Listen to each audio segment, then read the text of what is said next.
vielmals.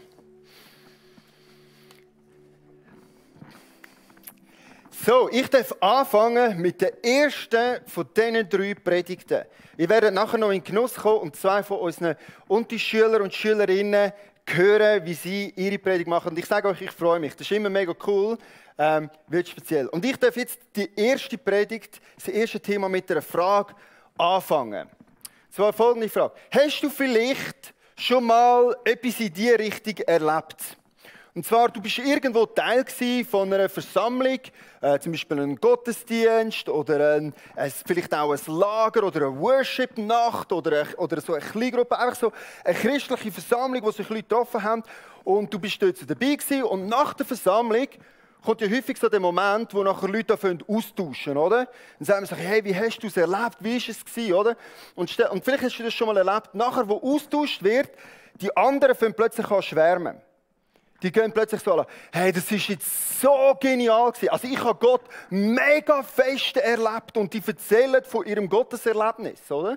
Die fangen da an schwärmen und in Wort beschreiben, wie sie so eben eine Begegnung haben mit Gott, oder? Und sie brauchen dann so Worte wie, hey, heute war Gott mega präsent in diesem Raum, oder? Hey, ich habe seine Gegenwart so krass gespürt und er hat so mega fest mit mir geredet, oder?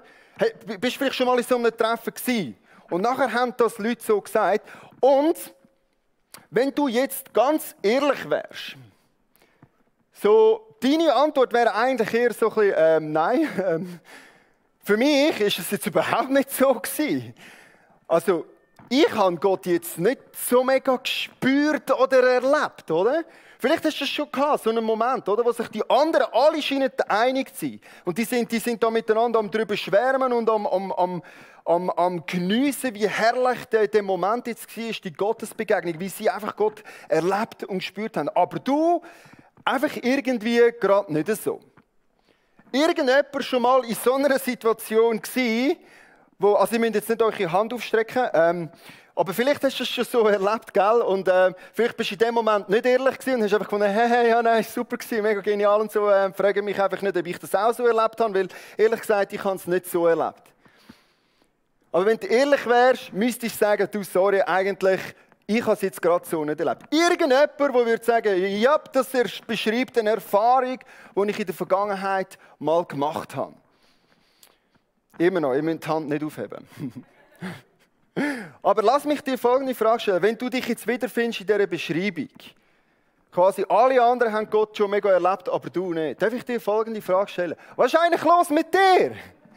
Ist irgendetwas nicht in Ordnung mit dir? Was ist eigentlich falsch? Ich habe eine Idee. Du bist sicher ein Sünder, oder? Also du hast sicher Sünde in deinem Leben, weißt du? Und das trennt dich dann von Gott und darum kannst du Gott nicht so erleben wie alle anderen, oder? Ich bin mir sicher, das ist das Problem. Oder vielleicht gibst du dir einfach auch nicht gleich fest Mühe wie all die anderen. Du willst eigentlich ja gar nicht, oder? Oder? Weil die anderen, die erleben ja Gott. Was ist denn los mit dir? Bist du kaputt, oder was ist? Du hast sicher in dieser Woche vor dem Treffen einfach nicht täglich deine Bibel gelesen, oder? Ja, das wird es ja wohl sein. Also irgendetwas wird falsch sein mit dir. Entweder bist du kaputt oder du hast Sünde in deinem Leben und das ist dann einfach wie die Mauer, die dich von dieser Gegenwart Gottes trennt. Und darum erlebst du das nicht so wie alle anderen. Oder du probierst es gar nicht richtig und sowieso dein Leben reflektiert ja gar nicht so einen Charakter vom Suchen und vom Wollen der Gegenwart Gottes. Also ich habe das übrigens jetzt nicht ernst gemeint, gell?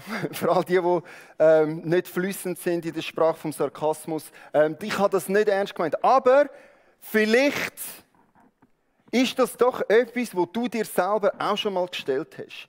Gibt es irgendetwas, was in mir ein bisschen komisch ist, wenn so viele Leute die Gegenwart Gottes so extrem erleben, aber ich irgendwie nicht? Die anderen erzählen dir in diesen Treffen immer von diesen grossartigen Erlebnissen, aber es ist nicht meine Realität. Und vielleicht sind das sogar Sachen, die du dir dann selber gestellt hast, die Frage, ist irgendetwas falsch mit mir? Bin ich vielleicht kaputt? Oder gibt es irgendwie eine Sünde in meinem Leben, die irgendwie mega hindert ist? Oder probiere ich irgendetwas nicht richtig? Muss ich vielleicht mehr auf die Knie gehen? Oder was ist es eigentlich, dass ich die Erlebnis nicht so habe, wie andere das scheinbar die ganze Zeit haben? Und vielleicht hast du auch Konklusionen dann geschlossen aus so Erlebnis. Vielleicht ist das einer von diesen Gründen, wieso dass du heute eher ein distanziertes Verhältnis zu Gott hast. Du sagst, okay, wenn ich ihn nicht so erlebe wie alle anderen, vielleicht ist es einfach nicht für mich. Vielleicht hast du auch deine Theologie angepasst, oder? Dann hast du gesagt, okay, die Bibel redet zwar schon von diesen Gottbegegnungsmomenten, aber das ist vielleicht das Ding von der Vergangenheit. Oder vielleicht hast du auch ganz gefunden, du weißt was, ich bin fertig mit dem, das ist jetzt abgeschlossen. Egal, ob das deine Erlebnisse sind, wenn du dich wiederfindest, in dieser Beschreibung, die ich jetzt hier hatte, ich habe mega gute News für dich. Und auch wenn das jetzt überhaupt nicht resoniert mit dir, kein Problem, auch für dich habe ich Good News. Die Good News ist nämlich, dass wir einen Gott haben, der will gefunden werden.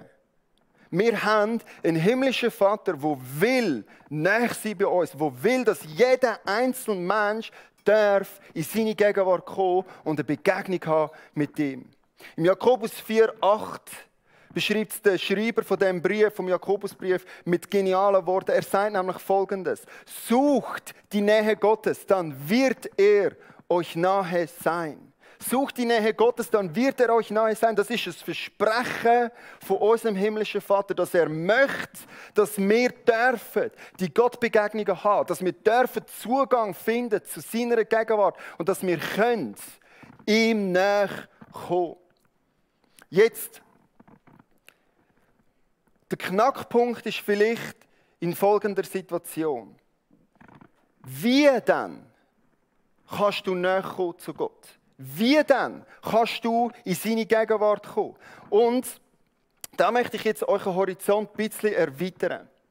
Vielleicht ist es für dich sogar nicht in einem von diesen Treffen gewesen. Vielleicht ist es für dich nicht Lobpreis, zentral, wie du Gott kannst näher sein. Und vielleicht hast du bis jetzt einfach die falschen Zugänge ausprobiert.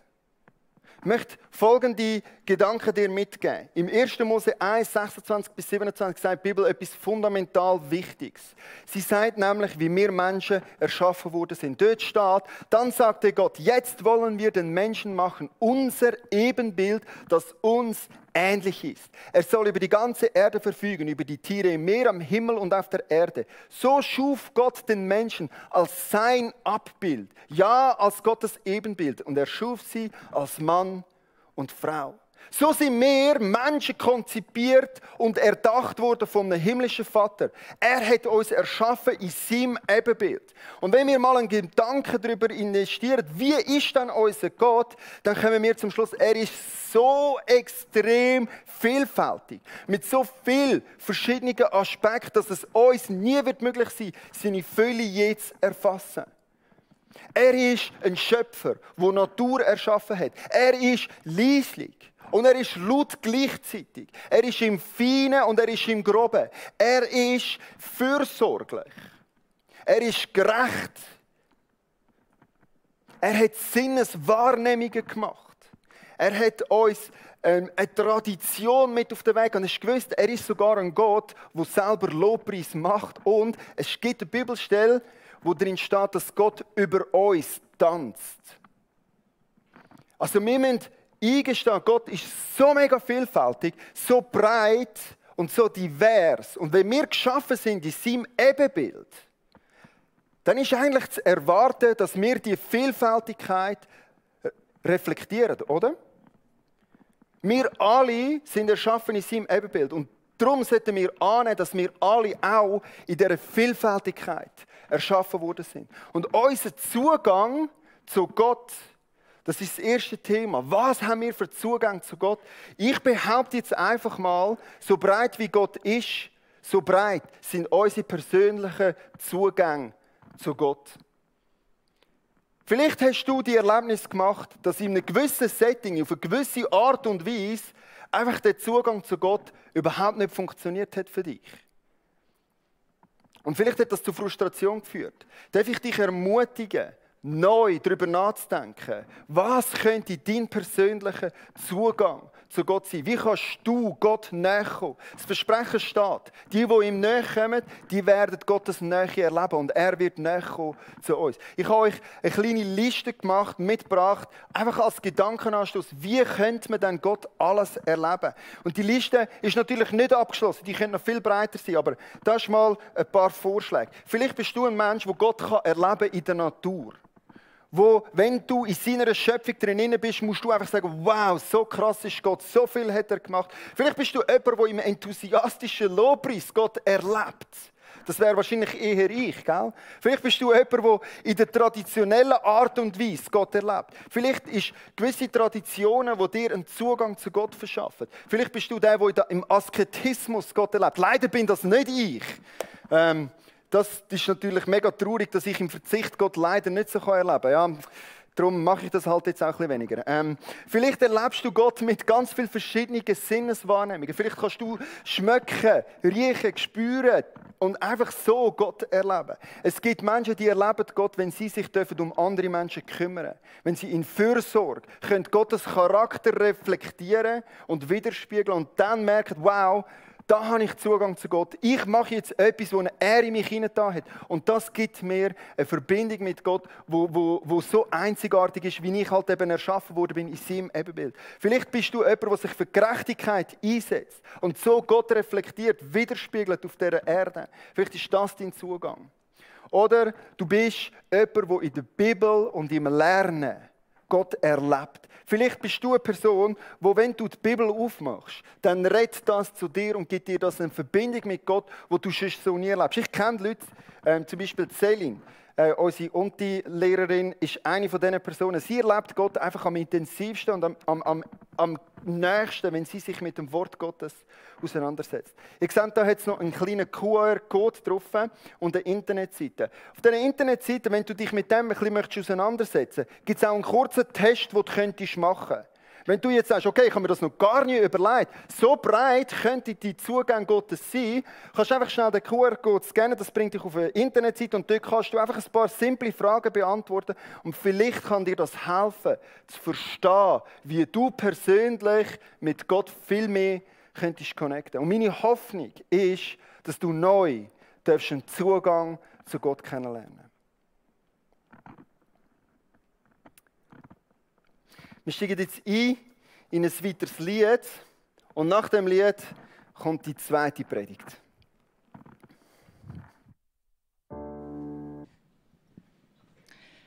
Ich darf euch heute über ein Buch berichten, das schon seit Jahrhunderten ein Bestseller in den Top-Listen ist. Es gibt es schon mega lang und das Exemplar, das ich hier habe, ist gerade mal 118 Jahre alt.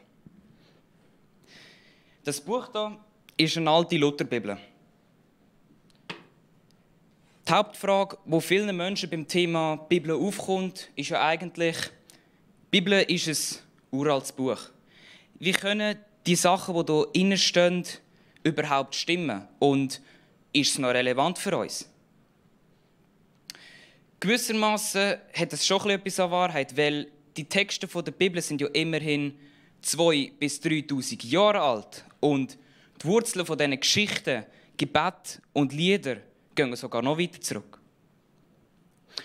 Vor der Zeit, wo man die ganzen Geschichten aufschreiben konnte, hat man sich die Geschichten am Lagerfeuer oder beim Handeln, wenn man sich getroffen hat, weiterverzählt, wenn man dazu Zeit hatte. Erst zur Zeit von Mose ist das Ganze aufgeschrieben worden. Ja, aber jetzt wart mal. Wenn der Mose das Ganze nur gehört hat, aber nicht selbst erlebt hat, dann kann es gut sein, dass das Ganze falsch ist. Jetzt muss man sich aber überlegen, zur Zeit der Juden, auch schon vor Mose, haben sie die Geschichten anders weitergegeben als wir heute. Sie haben die Geschichten von sich selbst und von ihrem Volk nicht in Märchenform, wie wir sie heute erzählen, weitergegeben, sondern in Vers mit Rhythmus, eine Art Rap. Und dazu haben sie immer die gleichen Worte verwendet. Nichts haben sie abgefälscht. Zu Zeiten von Jesus hat dann jedes Kind die 5 Bücher Mose auswendig gelernt. Ziele für Ziele, Wort für Wort. Also ich stelle mir das extrem anstrengend vor. Wir können also davon ausgehen, dass das Ganze recht genau war, weil alle haben es können und alle haben das Gleiche gelernt. Zur Festigung des Ganzen hat man es dann natürlich noch aufgeschrieben. Beim Aufschreiben hat man, dass ja nichts falsch ist, eine wichtige Regel beachten. Man hat zum Beispiel den ganzen Text, den man geschrieben hat, immer mit dem Original verglichen. Und ist auch nur ein Buchstabe abweichend gewesen, hat man ihn falsch geschrieben oder auch nur ein Strichchen falsch, ist es verbrannt worden. Weil es hat nichts daran falsch sein und es hat ja nichts falsch dürfen in den Umlauf geraten. Oder beim Schreiben von Gottes Namen hat man nicht aufschauen. Der Name war so heilig, dass man das Wort immer richtig schreiben musste.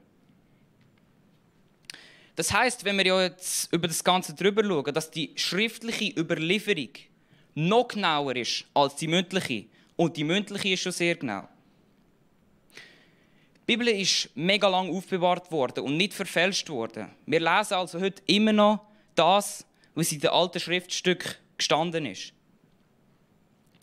Jetzt, wie ist die Lebensgeschichte von Jesus überliefert worden? Weil die meisten Jünger haben ja nicht viel aufschreiben, die sind mit Jesus selber beschäftigt gewesen. Bei Jesus ist es historisch auch unfassbar gut beleidigt.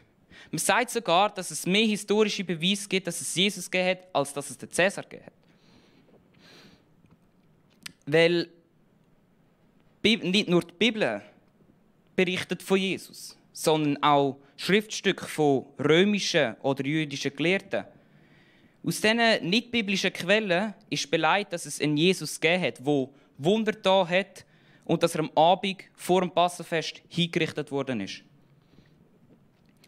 Und das Krasse vom Ganzen ist ja eigentlich, viele Zeugen von der Auferstehung von Jesus sind gestorben wegen ihrem Glauben an Jesus. Sie sind hingerichtet worden. Und auch bei den Jüngern ist nur der Johannes an einem natürlichen Tod gestorben. Und jetzt die Frage dazu. Welcher Mensch würde für eine Lüge sterben, wenn er genau weiß, dass es keine Lüge ist? Das heisst, die Leute haben gewusst, dass es die Wahrheit ist, die sie sehen. Sie haben gewusst, dass es die Wahrheit ist, dass Jesus wieder auferstanden ist von den Toten und haben darum den eigenen Tod in Kauf genommen. So, und was steht jetzt eigentlich da in dem ganzen Buch drin? Es hat über 100 Seiten, das ist ja mega mühsam zum Lesen. Aber ich gebe euch jetzt einen roten Faden hier durch. Angefangen hat alles aus Liebe. Gott hat ein Ebenbild in uns wollen. Er hat eine Beziehung mit uns haben. Er hat uns alles perfekt parat gemacht. Doch wir haben den falschen Weg genommen. Seit dem Sündenfall sind wir zum Sündigen gezwungen und wir können nicht anders. Gott möchte aber trotzdem eine Beziehung mit uns haben. Er liebt uns von ganzem Herzen. Jeder Einzelne hier drin. Und das steht auch in der Bibel viel. Zum Beispiel im 1. Johannes 3, Vers 1. Dort steht, seht doch, wie sehr uns der Vater geliebt hat. Seine Liebe ist so groß, dass er uns seine Kinder nennt. Hey, Gott selber sagt, wir sind seine Kinder. Wir sind die Kinder vom allmächtigen Schöpfer, der die ganze Erde geschaffen hat und noch viel mehr Wunder da hat. Ist das nicht krass? Hey, und Gott liebt dich und die Liebe ist so groß, das kannst du nicht in Wort fassen. Das geht nicht. Jetzt kommt aber das Problem. Die Sünde trennt uns von Gott. Wir können mit dieser Sünde nie ganz zu Gott kommen. Und das ist aus meiner Sicht so schade, weil die Liebe möchte ich einfach nicht verpassen. Weil sie ist das Einzige, was die Lücke in dir innen wirklich füllen kann. Das Problem ist aber, dass wir durch die Sünde mit einem unendlich tiefen Graben von Gott getrennt sind. Und dieser Liebe auch. Aber Gott hat genau darum für uns die Lösung geschickt, um uns zu dem Loch rauszuholen. Jesus. Jesus ist für unsere Sünden am Kreuz gestorben und hat uns so den Weg frei zurück zu Gott gemacht. Durch ihn dürfen wir die Liebe von Gott wieder erfahren und das Gewisse, wo wir nach dem Tod herkommen. Gott hat uns also vor die Entscheidung gebracht, die Vergebung anzunehmen und ein freies Leben mit ihm zu leben. Und ich kann euch eines versichern, den Lebensweg zu gehen und den Macher von deinem eigenen Lebensplan zu kennen und mit ihm den Weg zu gehen, ist einfacher, als wenn man es allein macht. Und einfach das Beste, was man sich wünschen kann. Wie wir wissen, besteht die Bibel ja aus ganz vielen verschiedenen Büchern. Ich habe euch heute ein Bild mitgebracht, wo alle Bücher aufgelistet sind. Meine Frage an euch ist jetzt, könnt ihr mir sagen auf dem Bild, welches Buch drinnen ist falsch.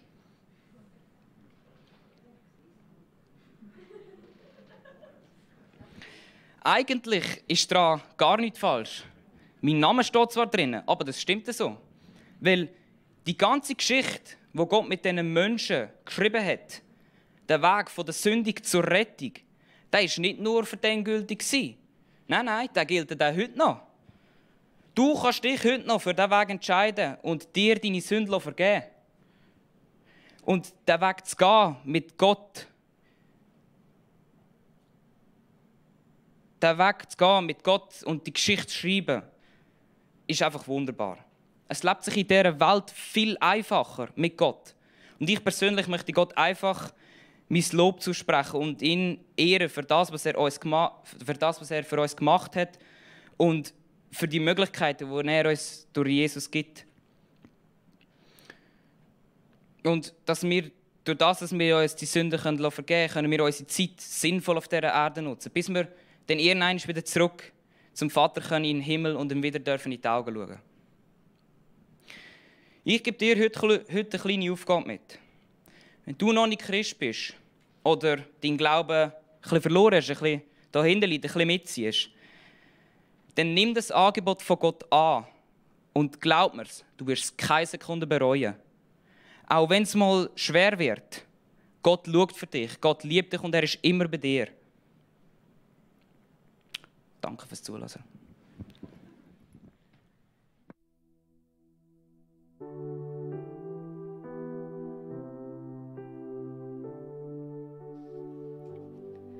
Dankbarkeit.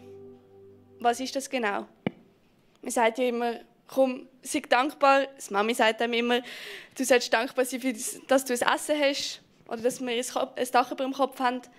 Aber was meint man mit Dankbarkeit genau? Dankbarkeit wird als Fitmacher bezeichnet. Und es ist eigentlich die Zuversicht. Weil man alles einfach viel positiver sieht. Und eine Studie hat auch bewiesen, dass deine psychische Belastbarkeit steigt, wenn man dankbar ist. Das heisst, dankbare Menschen sind grundsätzlich gesünder als undankbare Menschen. Das da sind jetzt alles so coole Sachen, oder? Komm, sind wir doch zusammen dankbar. Darum habe ich euch einen Test mitgenommen. Zum schauen, ob ihr dankbar sind oder eben nicht. Sind ihr bereit? Hast du dir schon mal überlegt, was du morgen haben würdest, wenn du nur das hättest, wofür du heute dankbar gewesen bist? Was würdest du morgen haben? Also ich muss sagen, wenn ich die Frage beantworten müsste, hätte ich glaube morgen nichts mehr anzuziehen und ich hätte keine Mami mehr, die mir jetzt Mittag machen würde. Und es ist krass, wie Leute wie wir, wo wir doch alles haben, eigentlich so undankbar sind. Und im Gegensatz sind andere Leute, die gar nichts haben, viel dankbarer als wir. Ich habe noch ein gutes Beispiel mitgenommen. Der Paulus. Er ist sehr oft im Gefängnis gehockt, aber trotzdem war er irgendwie dankbar. Im Philipperbrief 2,14 steht: Tut, was Gott gefällt, ohne Wenn und Aber, und seid dankbar. Und das schreibt der Paulus im Gefängnis. Der Philipperbrief wird als dankbarste und fröhlichste Buch der Bibel bezeichnet. Aber wenn man nachher dort reingeht lesen, merkt man, dass der Paulus die ganze Zeit im Gefängnis gehockt ist. Und du fragst dich sicher, wie das der Paulus überhaupt geschafft hat. Im Philipper 4, 12-13 steht die Antwort. Ich kann leben wie ein Bettler und auch wie ein König. Mit allem bin ich vertraut. Ich kenne Sattsein und Hungern. Ich kenne Mangel und Überfluss. All dem bin ich gewachsen, weil Christus mich stark macht. Also er hat seine Freude und seine Kraft hat Jesus ihm gegeben. Und weil der Paulus Jesus einfach sein ganzes Herz ausgeschüttet hat, er hat ihm seine Undankbarkeiten gegeben, er hat ihm seine Probleme und Zweifel gegeben. Er hat ihm sicher rausgeschoben. Warum hocke ich da in dem Gefängnis? Warum bist du da? Oder warum bist du nicht da? Gibt es dich überhaupt noch? Also das wäre meine Frage gewesen, wenn ich da im Gefängnis gehockt bin. Aber er hat all seine Probleme eben Jesus gegeben. Und Jesus hat sie in Freude umgewandelt, damit er mit dem Silas im Gefängnis worshipen kann. Amen. Wenn man die negativen Sachen vor dem Kreuz ableitet, dann hat man im Herzen den Platz für Dankbarkeit. Und der Paulus hat das auch gemerkt. Er hat gemerkt, dass Jesus genug ist. So kann es Jesus auch bei dir machen. Sag ihm einfach deine Probleme und deine Undankbarkeit und deine Anliegen. Und er wendet es in Freude um. Bei mir zum Beispiel. Ich habe lange für eine gute Freundin gebetet. Und ich habe lange nicht so eine gute Freundin gehabt. Und jetzt, beim heutigen Stand, habe ich sogar 2 gute Freundinnen. Aber, jetzt kommt das grosse Aber. Dankbarkeit ist eine Entscheidung. Und sie fängt im Hirn an. Denkt man mal darüber nach, für was man alles dankbar sein kann, dann geht das irgendwann ins Herz. Und es ist krass, wie man einem das verändern kann. Als ich angefangen habe, mir die Frage vom Anfang zu stellen, habe ich gemerkt, für wie viele Sachen man überhaupt dankbar sein kann. Und jeden Tag kommen neue Sachen dazu. Es gibt natürlich auch verschiedene Dankesarten und die machen es dir einfacher, deinen Dank auszusprechen. Das erste ist sozusagen der Vergangenheitsdank. Da kannst du ihm Danke sagen für deine Vergangenheit. Auch wenn es zum Beispiel eine schlechte Vergangenheit war, kannst du ihm jetzt sagen, danke, dass du da bist. Vielleicht ist er erst jetzt bewusst worden, dass er da war. Das Zweite ist, Gott einfach jetzt Danke sagen fürs Jetzt, für das, was du jetzt hast. Und das Dritte ist der prophetische Dank. Da tust du Danke sagen für deine Zukunft, zum Beispiel für deine Familie, für deine zukünftige oder auch für deinen zukünftigen Job. Und dann gibt es noch einen Unterschied zwischen Dank, Lob und Anbetung. Beim Dank stellt man seine Gnade in den Vordergrund, denn nur durch Gnade sind wir noch da. Beim Lob durch seine Größe und bei der Anbetung seine Heiligkeit. Worship ist eine Anbetungsform und oft oder bei den Paaren ist vielleicht nicht immer bewusst, was man da genau singt, sondern man singt es einfach, weil es ein Lied ist. Aber Anbetung ist so eine schöne Art, um Gott Danke zu sagen. Weil wenn du dir einfach mal das liest und in dein Herz hineinliest, dann kannst du dich bei diesen Liedern einfach hingeben. Und weil das ein Danken ist. Und jetzt habe ich dir noch 2 Tipps, wie du dankbarer sein kannst. Das erste ist, kauf dir ein Dankbarkeitstagebuch. Das kann ein kleines oder ein grosses Buch sein, mit einem Stift. Und dann kannst du jeden Tag aufschreiben, 5 Sachen, für das du dankbar bist. Es kann zum Beispiel einfach sein, danke für das gute Mittag oder danke für die Sonne. Und irgendwann musst du gar nicht mehr nachdenken, für was du dankbar bist, sondern irgendwann kannst du einmal eine ganze Seite voll schreiben. Und das Zweite ist, überleg dir mal, bin ich dankbar für mich? Bin ich dankbar für meine Talente und für meinen Charakter? Und bin ich dankbar für meine jetzige Situation? Und wenn du Gott deine Anliegen sagst, dann komm mit einem Dank für Gott. Gott ist kein Süßigkeitenautomat, wo du oben dein Anliegen reinwerfen kannst und unten kommt nachher deine Freude raus. Er macht es gerne für dich, aber du kannst auch etwas von deiner Seite bringen. Weil wir beten Gott um etwas, er gibt es uns und nachher vergessen wir ihm zu danken zu sagen, obwohl er das für uns gemacht hat. Weil er wird so viel für uns noch machen. Und er ist auch jetzt schon am machen. Hast du dir schon mal überlegt, was du morgen haben würdest, wenn du nur das hättest, für das du heute Danke gesagt hast?